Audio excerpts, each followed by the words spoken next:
নমস্কার বন্ধুরা, আমি টুম্পা একটি নতুন রেসিপিতে আপনাদের সবাইকে স্বাগত। শীতের রাতে গরম গরম রুটি পরোটার সাথে 10 থেকে 15 মিনিটে বানিয়ে ফেলতো আমার মা এইভাবে পনির ভুজিয়া। সেই রেসিপি শেয়ার করতে চলে এসেছি আপনাদের সাথে। রুটি পরোটার সাথে কিন্তু দুর্দান্ত লাগতো খেতে, আজও সেই স্বাদ মুখে লেগে আছে, তাই ভাবলাম আপনাদের সাথে শেয়ার করে নেওয়া যাক। পেঁয়াজ, টমেটো, ক্যাপসিকামকে ছোট ছোট টুকরো করে কেটে নিয়েছি।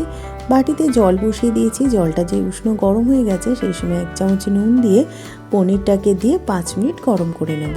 5 মিনিট পর নুন জল থেকে পনিরটাকে তুলে নিয়ে ঠান্ডা করে গ্রেটারে গ্রেট করে নেব।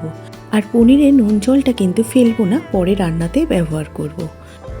পনিরটা সম্পূর্ণ গ্রেট করে সাইডে রেখে দিলাম।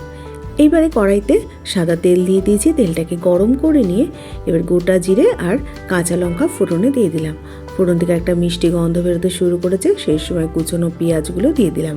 গ্যাসের ফ্লেমটা হাইতে করে দিয়ে পেঁয়াজটাকে 2 থেকে 3 মিনিট ভেজে নেওয়ার পর 1.5 চামচ মতো আদা আর রসুন বাটা দিয়ে দিলাম। আদা রসুনটাকে দিয়ে ভালো করে কষিয়ে নেওয়ার পর ক্যাপসিকাম আর টমেটোগুলোকেও দিয়ে দিচ্ছি। গ্যাসের ফ্লেমটা হাইতেই করে দিয়ে ভালো করে নাড়াচাড়া করে ভাজা ভাজা করে নিচ্ছি। বেশ কিছুক্ষণ নাড়াচাড়া করে নেওয়ার পর এবার নুন আর হলুদ গুঁড়ো আর কাশ্মীরি লাল লঙ্কার গুঁড়ো দিয়ে দিলাম পরিমাণ মতো। এই রান্নাটাতে আর কিছুই কিন্তু ব্যবহার করব না, জিরে গুঁড়ো, ধনে গুঁড়ো। এবার ভালো করে গ্যাসের ফ্লেমটা মিডিয়ামে রেখে ভালো করে কষিয়ে নিয়ে এবার গ্রেট করে রাখা পনিরটাকে দিয়ে দেব। সমস্ত পনিরটাকে দিয়ে ভালো করে নাড়াচাড়া করে নিচ্ছি। এবার একটু জল দিয়ে দেব। পনির ভেজানো যে জলটা ছিল, নুন জলটা, সেই নুন জলটাই কিন্তু আমি রান্নাতে ব্যবহার করছি। ভালো করে নাড়াচাড়া করে নেব। আর হ্যাঁ, নুন দেওয়ার সময় একটু মাথায় রাখতে হবে, নুনটা কিন্তু একটু বুঝে দিতে হবে, কারণ নুন জলটা কিন্তু ব্যবহার করছি রান্নাতে।